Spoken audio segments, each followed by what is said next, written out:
Salam, selamat malam Bapak Ibu warga GKJ Telogosari.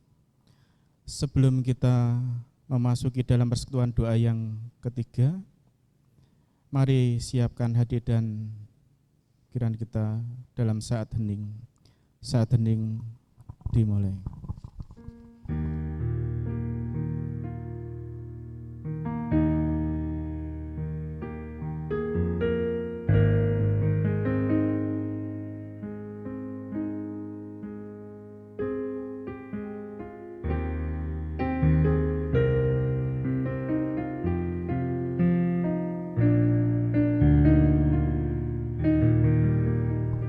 Cukup.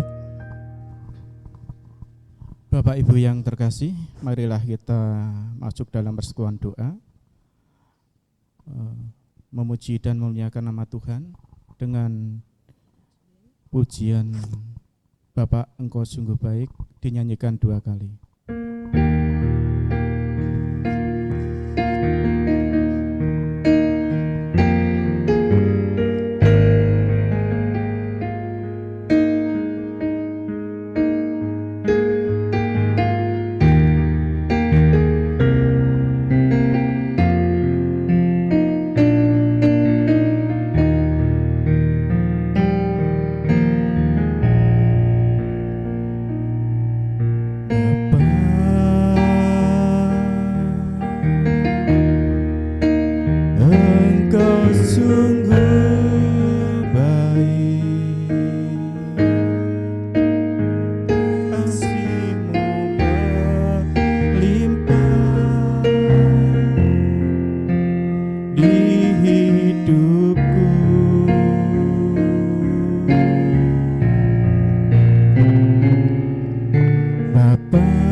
Yang Kau beri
besar setiamu di sepanjang hidupku.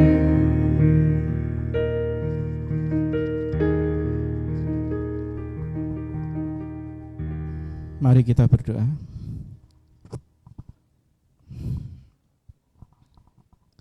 Bapa kami yang di surga, terima kasih buat hari ini Tuhan, telah memimpin dan menjaga kami.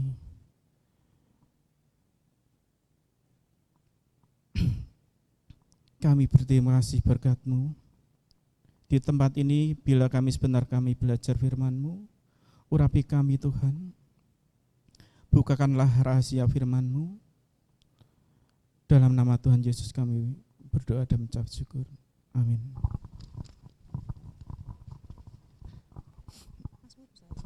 Mazmur bersautan terambil dari Mazmur 108 ayat 2 dan sampai 5.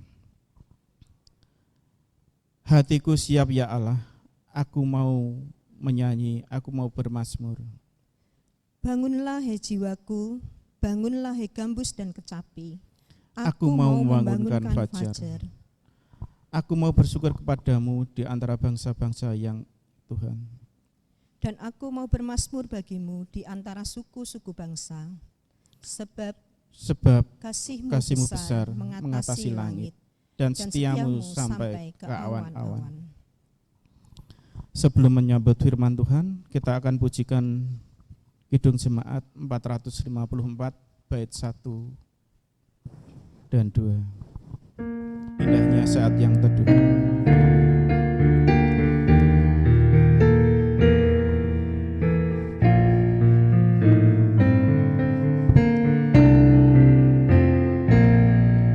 Indahnya saat yang teduh menghadap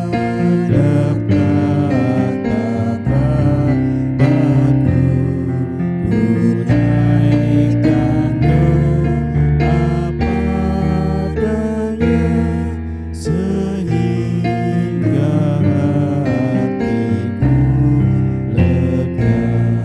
Di waktu bimbang dan gentar, jiwaku aman dan segar. Ku bebas dari seteru di dalam saat yang teduh.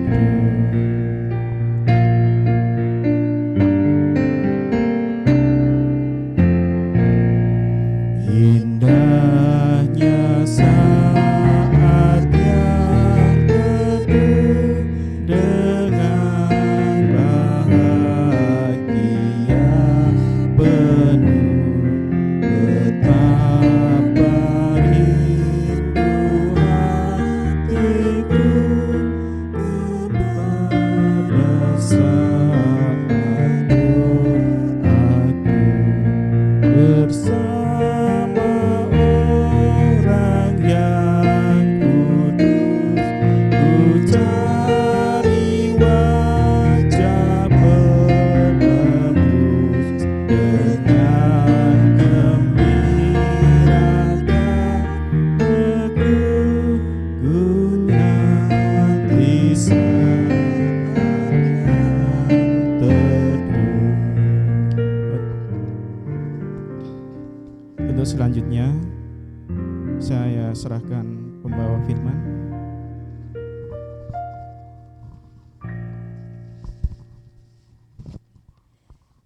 Terima kasih. Selamat malam Bapak Ibu dan Saudara yang terkasih.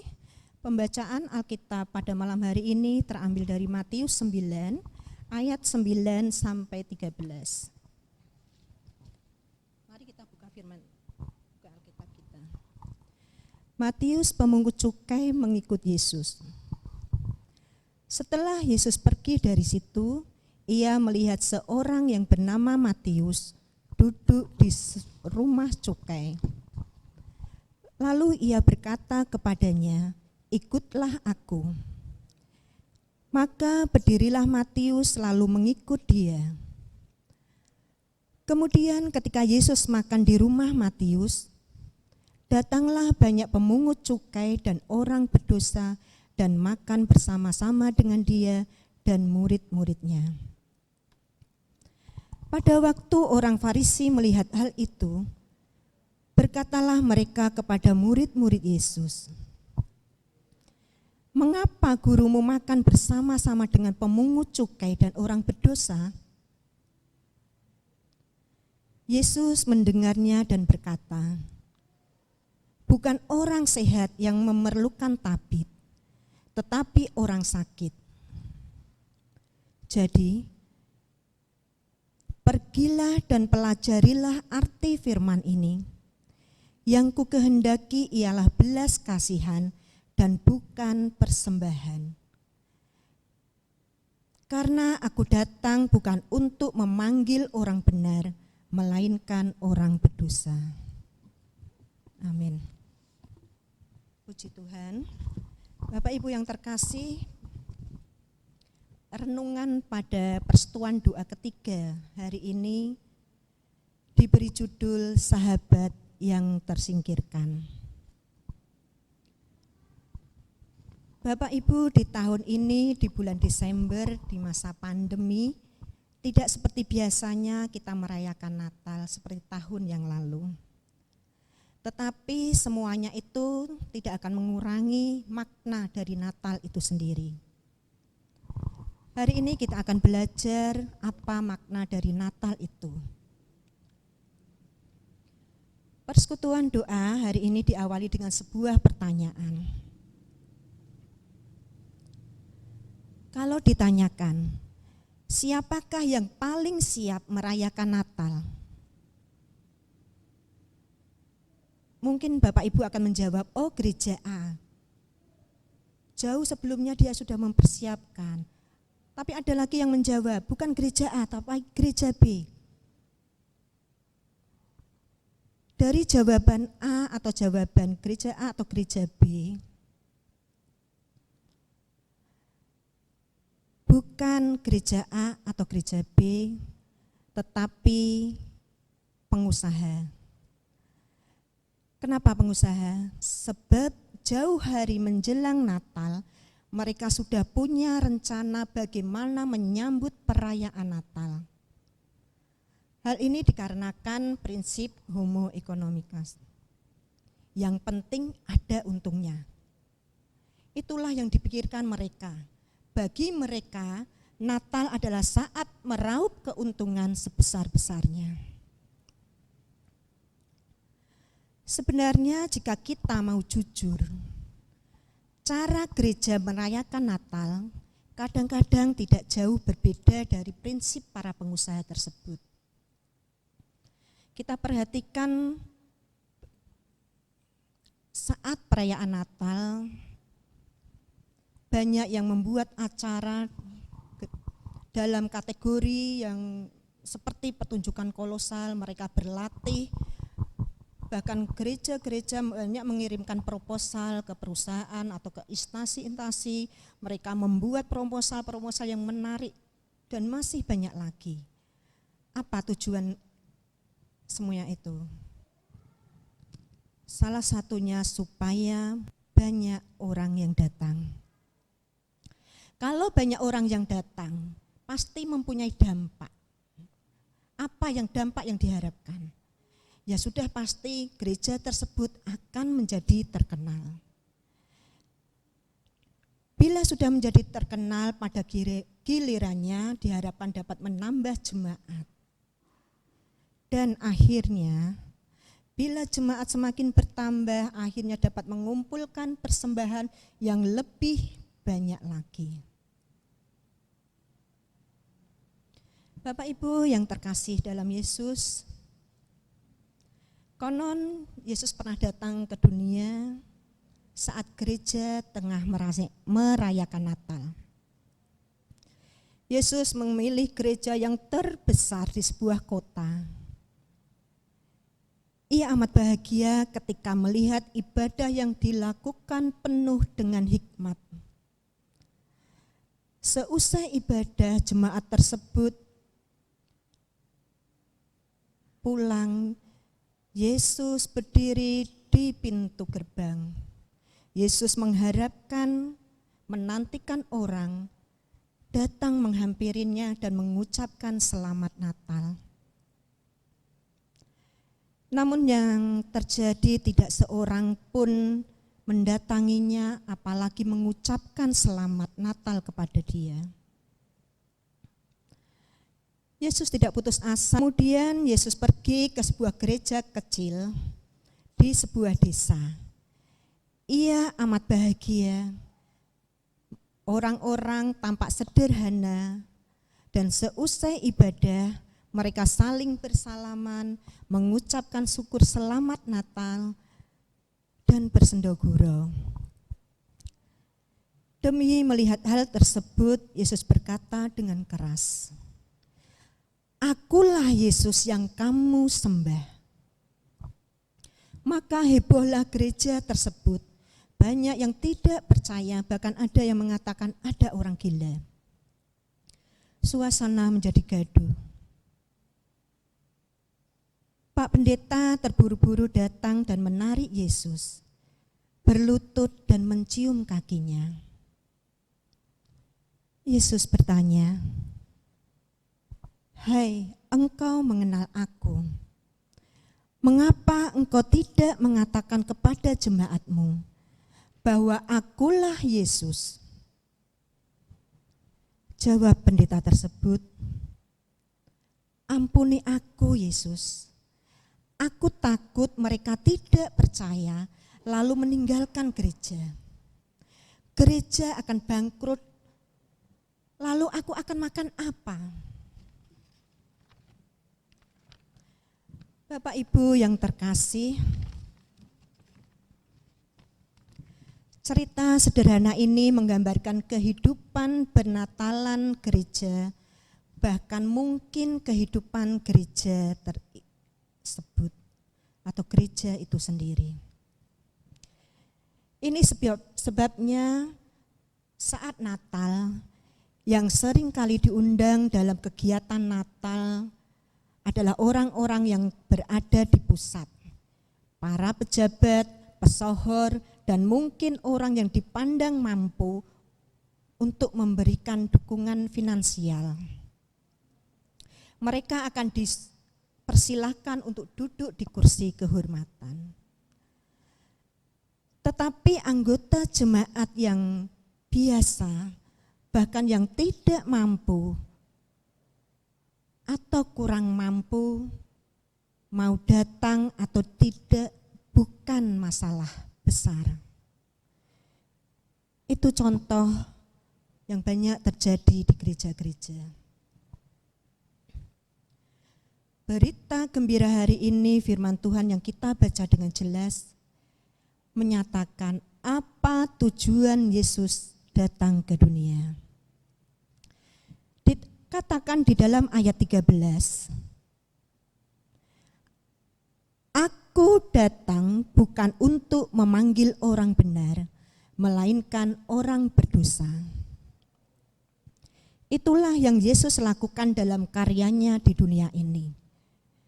Digambarkan dalam cerita Alkitab, Yesus makan bersama-sama pemungut cukai dan orang-orang yang berdosa. Pada saat itu, pekerjaan pemungut cukai adalah pekerjaan yang merugikan orang lain, bahkan mungkin merugikan banyak orang. Mereka mengambil pajak dari orang-orang miskin, bahkan orang-orang yang tak mampu pun mereka ambil. Dengan cap merugikan orang lain, maka pemungut cukai juga mendapatkan perlakuan yang tidak menyenangkan dalam kehidupannya. Mereka dicap sebagai orang yang rendah, orang yang cemar, orang yang jahat, bahkan mereka disebut sebagai sampah masyarakat. Bagi banyak orang pada saat itu, bahkan kalau ketemu pemungut cukai di jalan, orang tersebut akan memilih jalan yang lain supaya tidak saling bertemu.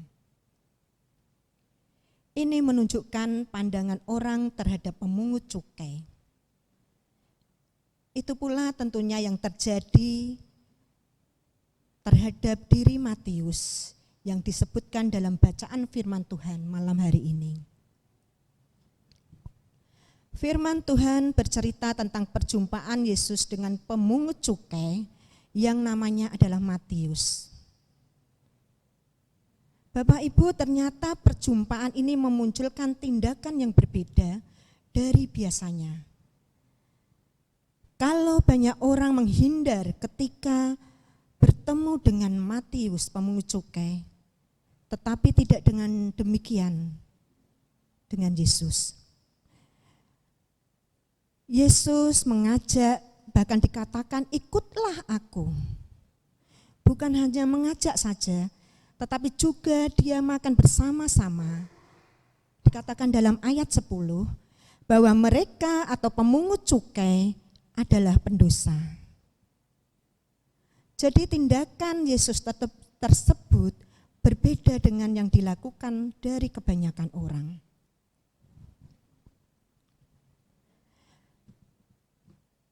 Dengan tindakan Yesus seperti itu secara tidak langsung kita bisa membayangkan artinya pada saat itu Yesus juga mengorbankan dirinya. Dikatakan dalam ayat 11, mengapa gurumu makan bersama-sama mereka? Ini pertanyaan yang ditanyakan oleh orang Farisi yang mengandung arti bahwa mereka tidak setuju akan tindakan apa yang dilakukan Yesus. Karena mereka tidak suka yang Yesus lakukan ini. Mereka tidak biasanya melakukan hal seperti ini. Bahkan mereka menghindari dan menghujat pemungut cukai itu. Jadi kalau ada orang yang bergabung bersama pemungut cukai, dekat-dekat dengan pemungut cukai, mereka juga dicap sebagai seorang pendosa, orang yang cemar, orang yang juga salah. Dan resiko itu diambil oleh Yesus saat berjumpa dengan Matius. Dia, Yesus, mengambil tindakan mengorbankan dirinya, bisa dianggap salah oleh orang lain. Juga bisa dianggap hina oleh orang lain. Tetapi semuanya dilakukan demi merangkul Matius. Perbuatan Yesus ini menggambarkan kasih Yesus yang begitu besar terhadap Matius.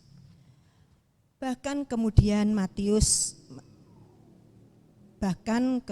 Yesus menjelaskan dan menjawab pertanyaan orang Farisi dan mengatakan, bukan orang sehat yang memerlukan tabib, tetapi orang sakit. Artinya, kehadiran Yesus itu untuk semua orang, terutama buat orang-orang yang dianggap berdosa, dianggap rendah, dan dihina oleh orang lain. Yesus hadir buat kita. Bapak Ibu yang terkasih, Tuhan Yesus sudah hadir di dunia ini. Kalau kita renungkan dalam hidup kita,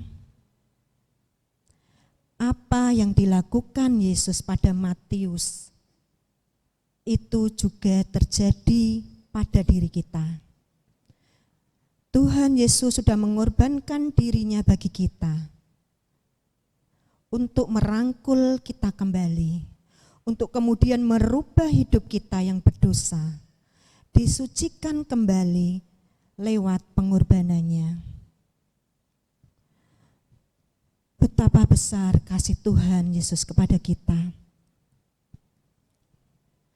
Kalau kemudian pada malam hari ini Melalui firman Tuhan kita diingatkan ada sebuah ajakan Tuhan kepada manusia, kepada Matius, juga merupakan ajakan Tuhan kepada kita yang mengalami hal serupa seperti Matius,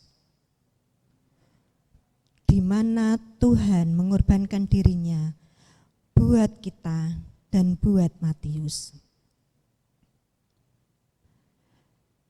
Lalu apa yang bisa kita lakukan dengan ajakan Tuhan? Apa yang akan kita respon dengan ajakan Tuhan Yesus kepada kita? Apakah kita akan diam saja oleh ajakan Yesus? Atau apakah dengan hati terbuka kita menerima ajakan Yesus, mengikut Tuhan dan tidak menyia-nyiakan ajakannya? Atau kita memilih yang ketiga, kita menolak ajakan itu? Mari kita renungkan, Tuhan Yesus sudah mengorbankan dirinya untuk kita. Yesus juga hadir buat orang-orang yang menderita, orang-orang yang terpinggirkan. Ini juga berarti kita sebagai gereja juga harus hadir buat orang-orang seperti itu, bukan malah sebaliknya. Mari Bapak Ibu kita merespon ajakan Tuhan, panggilan Tuhan untuk mengikut Dia. Jangan sia-siakan ajakannya. Bahkan sebagai gereja Tuhan juga mengingatkan kita harus memberi perhatian kita kepada orang-orang yang susah, yang terpinggirkan, bahkan yang terdiskriminasi. Lalu apa yang seharusnya kita lakukan sebagai pengikutnya? Sebagai pengikutnya, mari kita belajar mengikuti apa yang Yesus lakukan. Belajar memberikan perhatian kepada orang-orang yang terpinggirkan. Natal adalah peristiwa yang mengingatkan kita untuk membuka diri kita bagi orang yang tersingkirkan.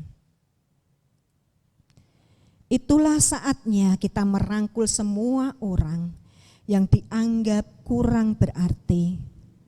Mungkin orang itu ada di dalam rumah kita, misalnya asisten rumah tangga, atau mungkin ada di sekitar kita, di tetangga kita yang kurang beruntung dalam kehidupannya.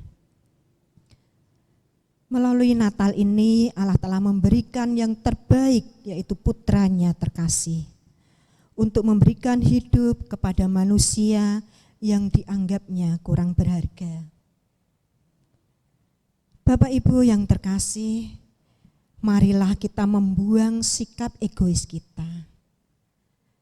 Mari kita bersama-sama mengatakan, kita mengucapkan dengan bersuara, Natal bukan untuk saya, bukan untuk ketenaran saya, bukan untuk kekayaan saya. Sebaliknya, Natal berarti membawa apa yang saya miliki bagi mereka yang terpinggirkan. Natal berarti apa yang saya lakukan bagi mereka yang terpinggirkan. Amin. Puji Tuhan, Tuhan memberkati. Sebelum masuk dalam saat teduh, mari kita pujikan sebuah pujian.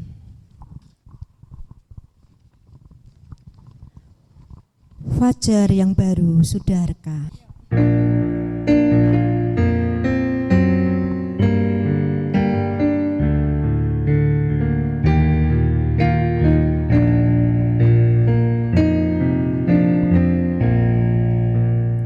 Fajar yang baru sudah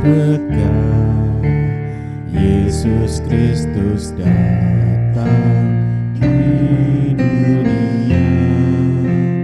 Hari bahagia tinggal tetap, siapkan segera jalan baginya, siapkan segera jalan baginya.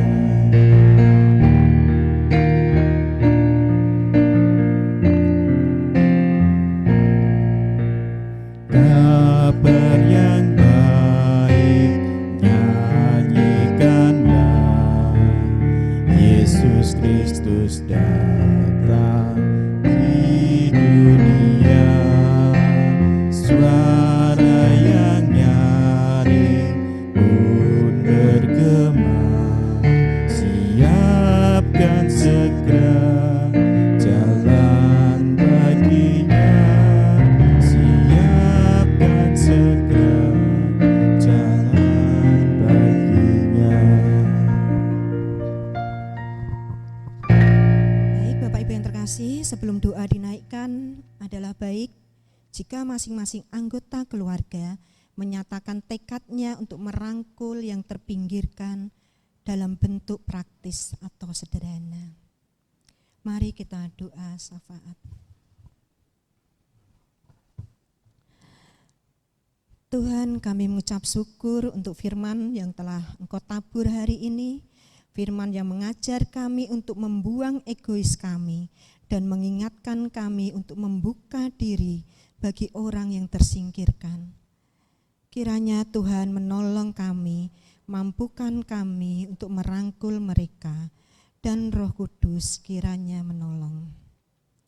Kami berdoa untuk warga GKJ Telogosari, kiranya Engkau memberkati dengan segala pergumulan hidup mereka. Tuhan menolong memberikan penyelesaian masalah mereka. Yang sakit Tuhan sembuhkan. Anak-anak kami Engkau sertai dalam studinya, dalam kuliahnya, pekerjaannya, dan dengan jodohnya. Tuhan yang campur tangan. Untuk pendeta kami, berkati Bapak Pendeta Anung dan keluarga, perkenanan-Mu atas mereka. Juga saudari kami Fanani dan pergumulan hidupnya, Tuhan memberkati. Untuk tim medis yang terus ada di garis depan, Tuhan melihat dan menyertai mereka juga. Untuk gereja kami GKJ Telogosari, kiranya Tuhan memberkati gereja kami, kehadiran gereja kami ini bisa diterima di masyarakat, berkati semua program-program gereja dan kegiatan-kegiatan. Satukan kami dalam kasih-Mu, sehingga kami bisa merawat persekutuan di gereja-Mu ini. Terima kasih Tuhan, berkati juga bangsa dan negara kami Indonesia, penyertaan Tuhan sempurna buat presiden dan wakilnya, juga staf-stafnya Tuhan menyertai. Kami percaya berkat Tuhan melimpah atas mereka, berikan mereka roh takut akan Tuhan, apapun yang mereka lakukan, mendatangkan perkenanan atas bangsa kami. Terima kasih Tuhan. Terima kasih atas firman-Mu dan penyertaan-Mu dalam persekutuan doa ini. Kami serahkan tubuh, jiwa, dan roh kami selamanya dalam tangan kuasa-Mu. Demi Yesus Kristus kami berdoa. Amin. Kami serahkan selanjutnya. Untuk mengakhiri persekutuan doa yang ketiga ini, kita pujikan NKB 50 bait yang ketiga, fajar yang baru sudah reka.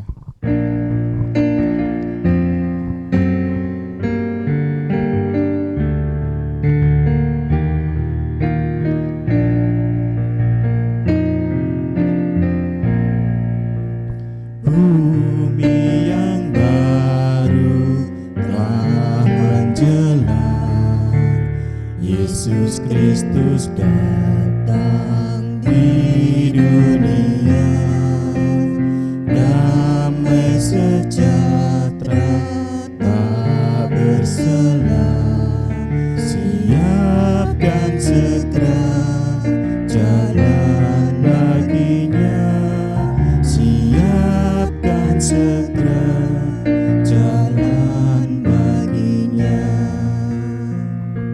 Terima kasih, selamat malam, selamat beristirahat, Tuhan memberkati. Amin. Amin.